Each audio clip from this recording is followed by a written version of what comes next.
Pernah kepikiran nggak sih, apa rahasia di balik produk kosmetik yang kualitasnya selalu oke, dari satu batch ke batch berikutnya? Nah, hari ini kita bakal bongkar sama-sama cetak birunya, resep yang memastikan setiap produk yang kita bikin itu memenuhi standar kualitas paling tinggi. Yuk, kita mulai perjalanan kita buat ngertiin ISO 9001. Di tengah kesibukan kita di lini produksi, ada satu pertanyaan gede. Gimana caranya kita bisa jamin setiap produk yang keluar dari sini itu sempurna? Bukan cuma kadang-kadang, tapi setiap produk, setiap saat. Inilah tantangan sekaligus misi kita bareng-bareng. Jawabannya itu ada di tiga pilar ini. Mutu, artinya produk kita bekerja sesuai fungsinya. Lalu kepatuhan, yang berarti kita patuh sama semua aturan keamanan. Dan yang nggak kalah penting, konsistensi, yang bikin pelanggan kita dapat kualitas yang sama terus setiap kali beli. Tiga hal ini nih fondasi reputasi kita.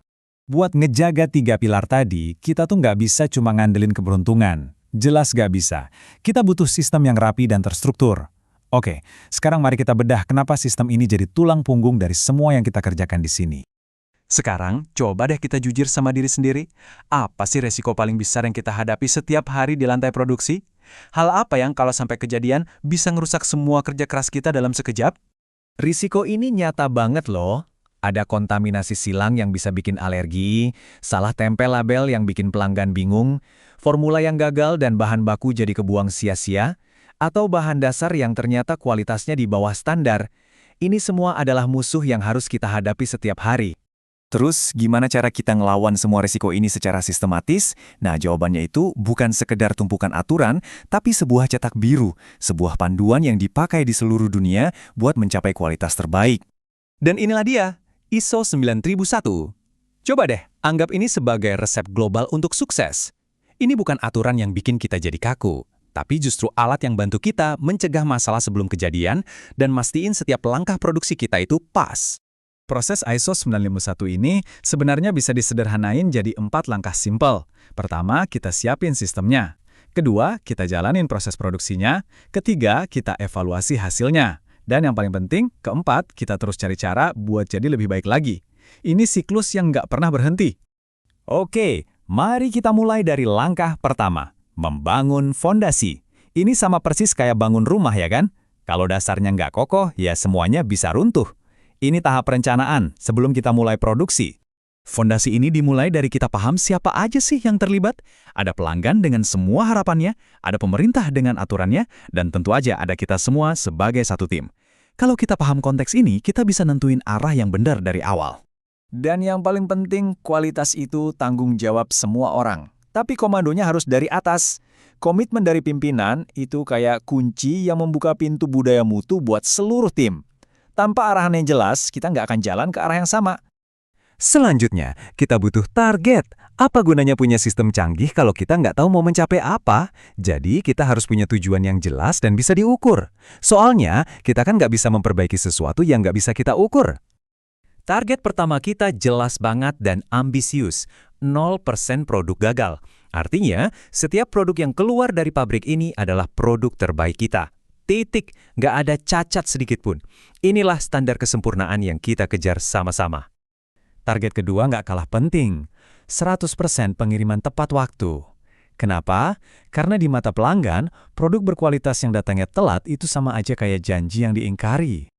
Nah, sekarang kita masuk ke jantung dari semua ini, proses produksi itu sendiri. Disinilah semua rencana dan target kita diuji di lapangan setiap hari. Disinilah semua cetak biru kualitas kita jadi kenyataan. Setiap langkah di lini produksi ini adalah momen krusial yang menentukan apakah produk kita layak atau tidak. Kuncinya adalah kontrol di setiap titik, mulai dari seleksi pemasok yang super ketat, dokumentasi R&D yang rapi jali, kemampuan kita buat melacak setiap produk, sampai lampu hijau terakhir dari tim QC. Nggak ada satupun yang boleh kelewat. Terus, apa kerjaan kita selesai setelah produk dikirim? Oh, tentu saja tidak. Siklus ini berlanjut ke tahap yang mungkin paling penting. Gimana caranya kita belajar dan jadi lebih baik dari hari ke hari. Dulu, mungkin kita sering jadi pemadam kebakaran ya. Ada masalah, baru kita sibuk. Nah, ISO 9001 ini ngubah kita jadi petani yang ngerawat sistem dari akarnya biar masalah nggak tumbuh lagi. Inilah yang namanya perbaikan proaktif. Buat ngelakuin itu, kita punya banyak alat bantu. Kita belajar dari masukan pelanggan, Kita berkaca lewat audit internal, kita analisis data-data kegagalan, dan kita rutin evaluasi kinerja di rapat pimpinan. Semua ini jadi mesin pendorong kita buat terus maju. Pada akhirnya, sistem terbaik di dunia pun gak akan jalan tanpa kita semua. Kualitas itu bukan cuma ada di dokumen atau mesin, tapi ada di tangan Anda, di tangan kita semua. Setiap dari kita adalah penjaga gerbang terakhir, kualitas. Dan ingat ya, setiap catatan yang Anda buat itu bukan sekedar formalitas, itu adalah bukti nyata kualitas kita. Bukti kalau setiap langkah sudah kita lakukan dengan benar. Dokumentasi yang akurat itu adalah suara dari komitmen kita. Dan jangan pernah remehkan hal yang paling dasar, sanitasi. Di industri kosmetik, kebersihan itu bukan pilihan, tapi fondasi utamanya. Produk yang hebat cuma bisa lahir dari lingkungan yang super bersih dan steril. Dan ini pesan terakhir yang paling penting dari semuanya, jangan pernah ambil jalan pintas. Disiplin buat ngikutin proses itu kuncinya. Mungkin ada cara yang kelihatannya lebih cepat, tapi nggak ada jalan pintas menuju kualitas sejati. Ingat, kualitas itu bukan tujuan akhir, tapi kebiasaan yang kita bangun bersama setiap hari.